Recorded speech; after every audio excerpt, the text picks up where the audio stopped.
Vaccine से जुड़ी इस वक्त बड़ी खबर सामने आ रही है। अब 2 साल से 18 साल के बच्चों को कोवैक्सीन का टीका लगाया जाएगा। इसकी मंजूरी मिल गई है। डीसीजीआई की मंजूरी के बाद अब बच्चों को कोवैक्सीन के टीके लगाए जाएंगे।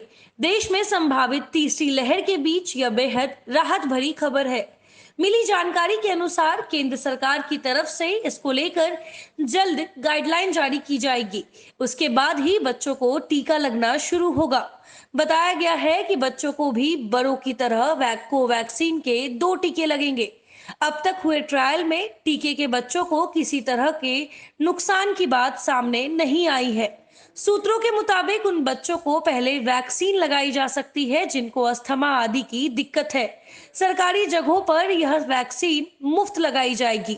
बता दें कि भारत बायोटेक और आईसीएमआर ने मिलकर कोवैक्सीन को बनाया है। वह भारतीय कोरोना टीका है। कोरोना वायरस के खिलाफ कोवैक्सीन क्लिनिकल ट्रायल में लगभग 78% असरदार साबित हुई है। लंबे समय से बच्चों के लिए कोरोना वैक्सीन का इंतजार कर रहे उनके माता पिता के लिए राहत भरी खबर है। ड्रग कंट्रोलर ऑफ इंडिया ने बच्चों के लिए भी टीकाकरण को मंजूरी दे दी है। जानकारी के तहत भारत सरकार ने 2 से 18 साल तक के बच्चों के लिए कोवैक्सीन के आपात इस्तेमाल को मंजूरी दे दी है।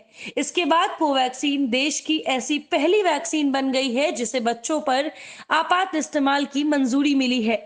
इस मंजूरी के बाद 2 से 18 साल के बच्चों के टीकाकरण के लिए जल्द ही केंद्र सरकार की ओर से दिशा निर्देश भी जारी कर दिए जाएंगे। बच्चों पर टीकाकरण की मंजूरी से पहले कोवैक्सीन को लंबे ट्रायल से गुजरना पड़ा था। भारत बायोटेक ने 18 से कम आयु के बच्चों पर 3 चरणों में ट्रायल पूरा किया था। सितंबर में दूसरे व तीसरे चरण का ट्रायल पूरा कर लिया गया था। इसके बाद भारत बायोटेक की कोवैक्सीन को मंजूरी दे दी गई। भारत में बच्चों को कोरोना वैक्सीन लगाने का रास्ता धीरे धीरे साफ होता दिख रहा है। वैक्सीनेशन से जुड़ी सब्जेक्ट एक्सपर्ट कमेटी ने 2 से 18 साल के बच्चों के लिए कोवैक्सीन की सिफारिश की है।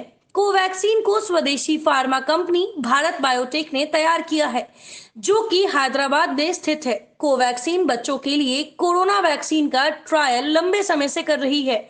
कुछ अन्य कंपनियां भी इसके लिए जरूरी परीक्षण कर रही है। कोवैक्सीन को सब्जेक्ट एक्सपर्ट कमेटी की मंजूरी के बाद अब दवा नियामक अंतिम रूप से इस पर फैसला लेगा। एक्सपर्ट कमेटी वैक्सीन के ट्रायल के निष्कर्षों का वैज्ञानिक परीक्षण करती है।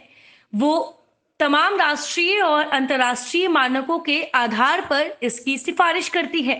दवा नियामक अगर इस पर मुहर लगा देता है तो कोवैक्सीन को आपात इस्तेमाल के तहत मंजूरी मिल जाएगी और देश के बच्चों के टीकाकरण की राह खुल जाएगी। भारत में स्कूलों को पूरी तरह से खोलने के लिए बच्चों का टीकाकरण कार्यक्रम शुरू करने की मांग काफी तेज हो गई है।